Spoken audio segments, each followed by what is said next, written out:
Bien-aimés frères et sœurs, vous connaîtrez la vérité et la vérité vous affranchira. Ça, c'est pas moi qui le dis, c'est la Bible qui le dit. Mais moi, je vous dis mieux. Vous connaîtrez la vérité historique, notamment celle de vos ancêtres kémites, et vous aurez une vision globale de ce que c'est que la vraie souveraineté politique. J'ajoute, vous reviendrez à la spiritualité africaine ancestrale et vous comprendrez les enjeux de l'indépendance économique. Et pour terminer, vous accepterez votre identité culturelle kémite et vous obtiendrez deux choses. La première, c'est la paix. La seconde, c'est le développement, à une condition. L'unité de toute l'Afrique noire, l'unité de tous les Noirs du monde entier. Otep à tous, bienvenue sur la chaîne des panafricanistes par essence, par conviction et par excellence. Celle des citoyens kémites par nécessité et obligation de combat. Nous sommes une chaîne qui n'est guidée que par nos ancêtres et rien que par les ancêtres qui appartiennent à l'égrégore du monde noir. Par conséquent, nous ne croyons en aucun Dieu venu de l'étranger. Toutefois, cette vidéo n'est aucunement destinée à inciter à la haine ou à la violence, car nous menons un combat qui est d'abord et avant tout spirituel, intellectuel et démocratique. Ensuite, il est politique, géopolitique et géostratégique, contre l'impérialisme, le colonialisme, le néocolonialisme et l'endocolonat, qui sont tous des crimes contre l'humanité.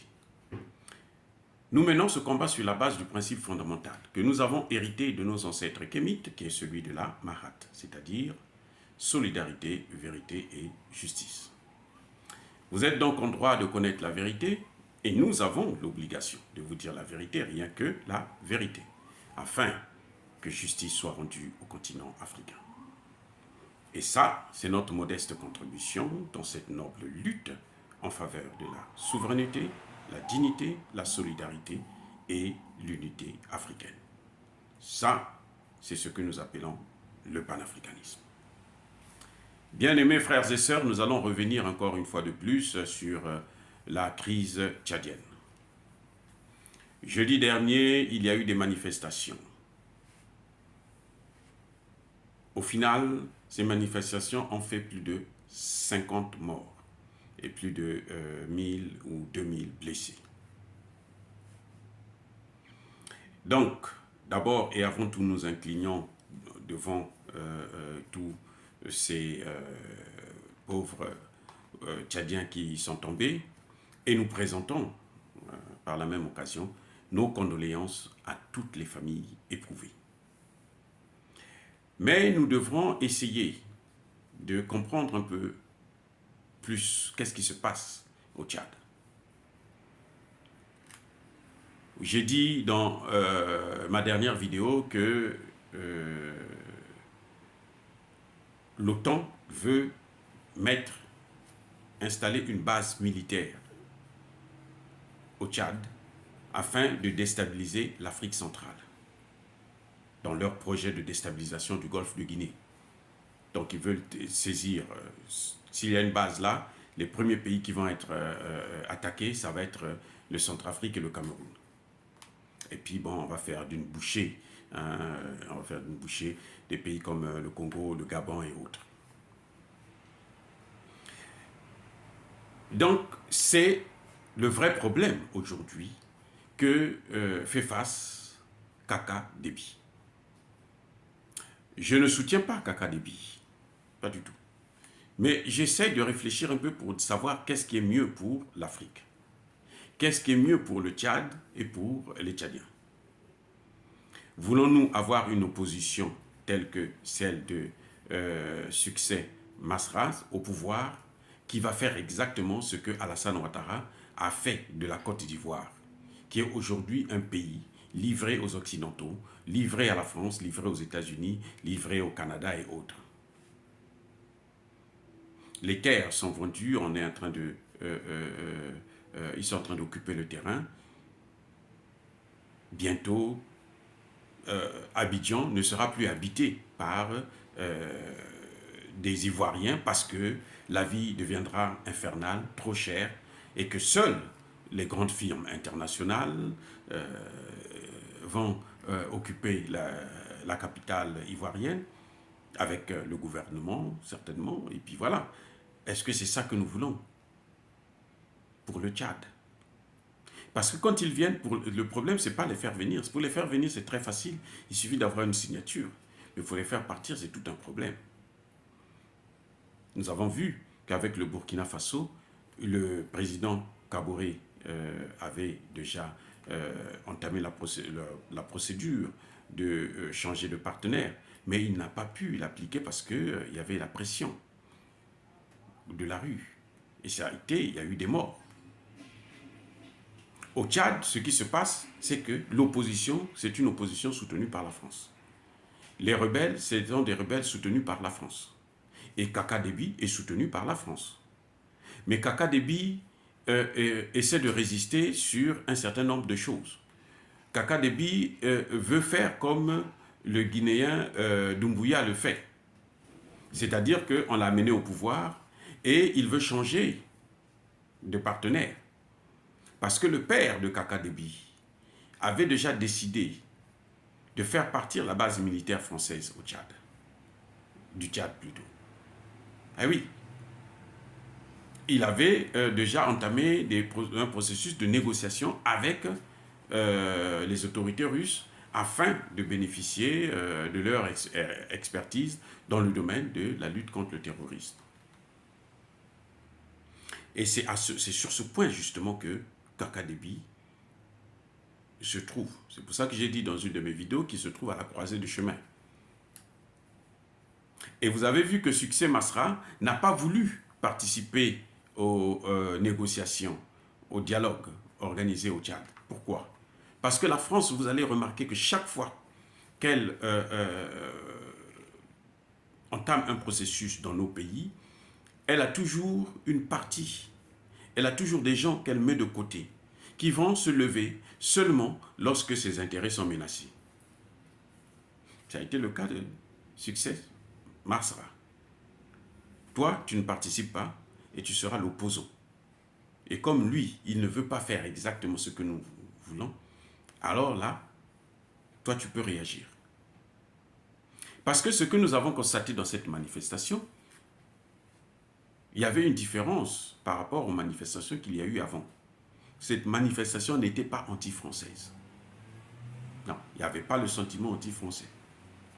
Vous savez pourquoi on sait que ce n'était pas anti-française?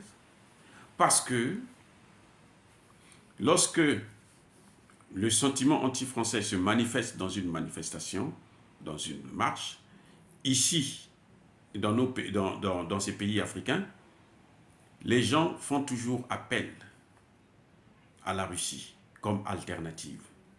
On donne au gouvernement une alternative. Faites-nous partir les Français et faites-nous venir les Russes.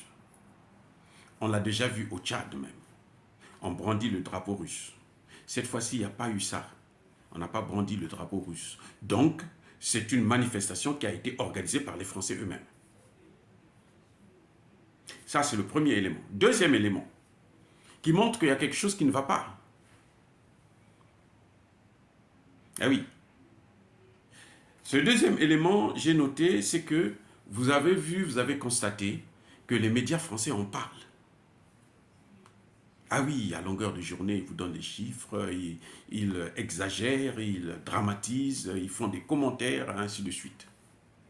Lorsqu'ils tuaient au Mali, lorsque l'armée française bombardait à Bounti, lorsque le gouvernement malien porte plainte contre la maudite junte française, vous n'entendez pas les médias en parler. Au contraire, quand ils en parlent, c'est avec condescendance, avec mépris, avec dédain.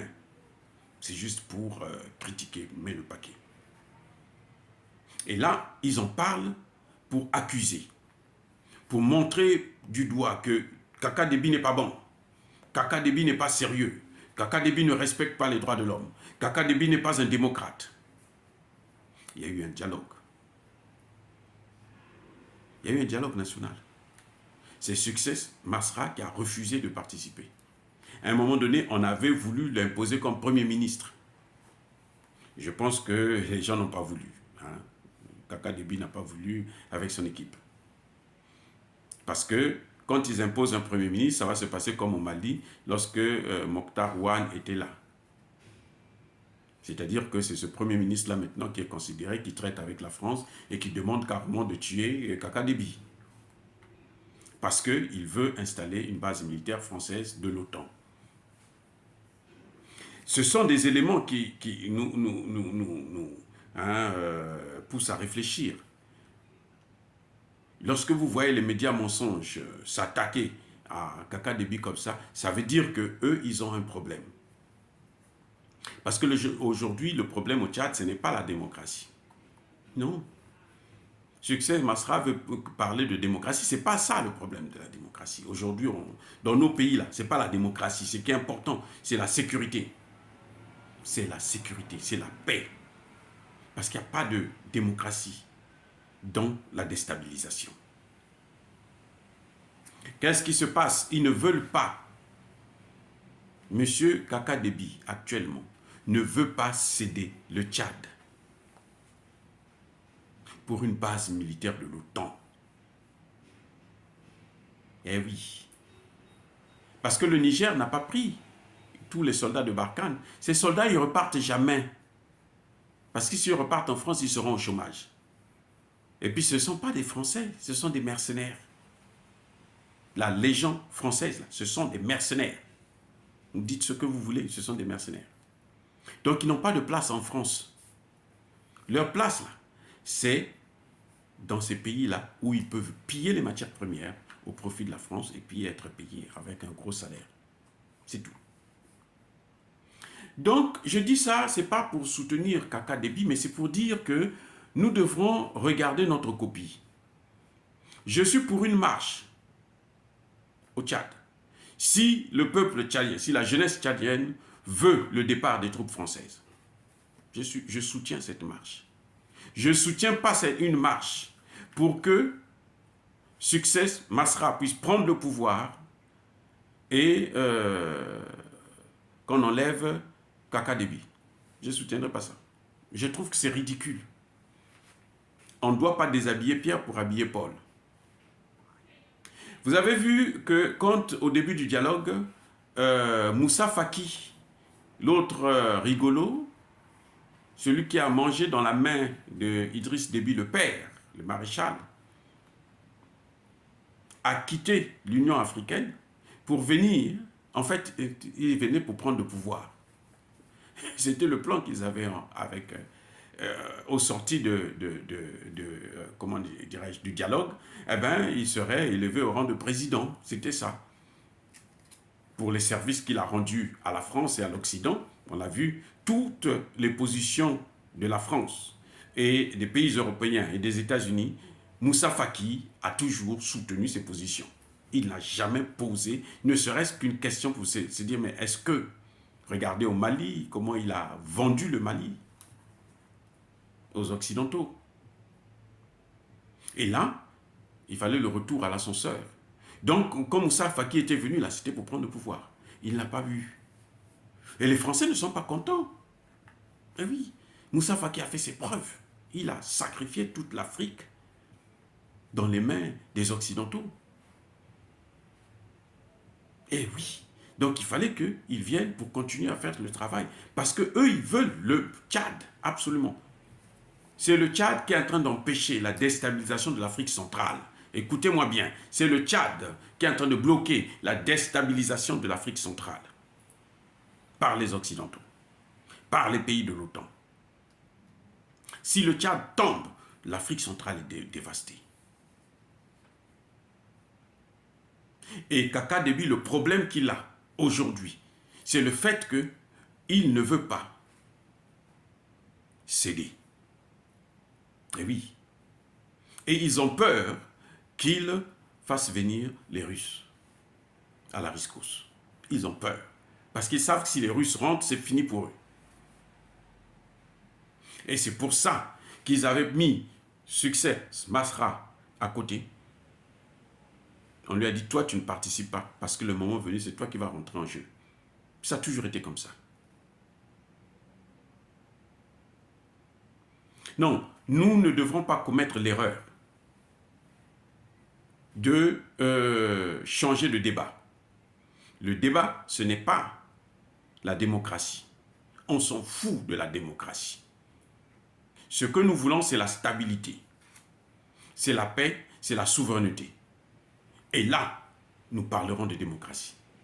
Parce que si nous sommes souverains, la France ne pourra pas nous imposer des leaders, ne pourra pas venir apporter, tricher pour placer au pouvoir quelqu'un qu'elle veut, qui va servir leurs intérêts.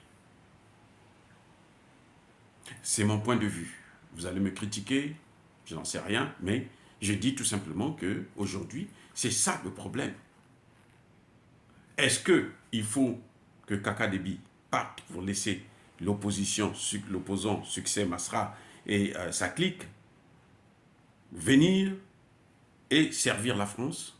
Ou bien il faut encourager, faire pression sur Kaka Déby pour qu'il puisse nous débarrasser de la base militaire française. Il a l'expérience militaire, c'est un militaire, c'est un général. Je pense qu'il est le mieux placé pour mener ce combat. Même quand on parle des rebelles, les rebelles c'est qui? C'est la France. Puisque le chef des rebelles, il vit en France. Soyez sérieux, il vit en France. C'est la France. Donc que ce soit les rebelles, que ce soit l'opposition, ce n'est pas. Ce qu'il faut faire aujourd'hui, selon moi, c'est de faire pression sur Idriss Déby. Parce que nous avons un dossier actuellement en Afrique centrale aussi, qui est celui du franc CFA. Mais tous les pays là doivent être d'accord pour qu'on puisse se débarrasser du franc CFA. Ce n'est pas Succès Masra qui le fera, parce que quand vous l'entendez, c'est le franc chéri des médias français, hein, RFI, France 24, TV5 et tout, il est toujours là. La moindre des choses, c'est lui qui vient pour parler, pour présenter la situation. C'est comme si c'était lui le président. Il n'a jamais posé les problèmes du CFA. Il n'a jamais posé le problème de base militaire française. Parce que c'est ça notre problème. Et c'est ça que nous demandons à Kaka Déby.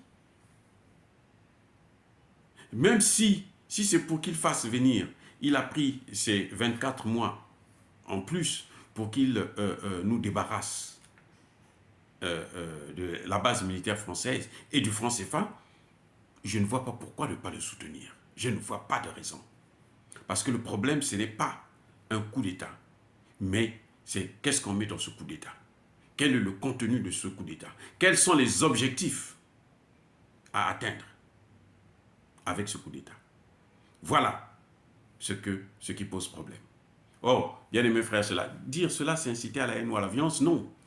Je n'encourage pas qu'il y ait la violence. Mais je n'encourage pas non plus que l'opposition tchadienne puisse manipuler la population pour les intérêts de la France, pour les intérêts des Occidentaux, pour les intérêts de l'OTAN. Je n'encourage pas ça.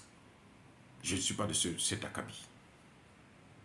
Je préfère encore voir Kaka Déby au pouvoir, pourvu qu'il s'engage à faire ce que la jeunesse veut, c'est-à-dire se débarrasser du CFA, se débarrasser des bases militaires françaises.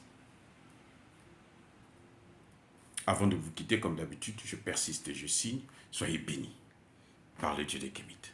Et que tous ceux qui persécutent les Africains et les panafricanistes, tous ceux qui pillent le continent africain, puissent être foudroyés, écrasés, punis et maudits par le Dieu des Kémites et par nos ancêtres angélisés. J'ai dit et j'assume.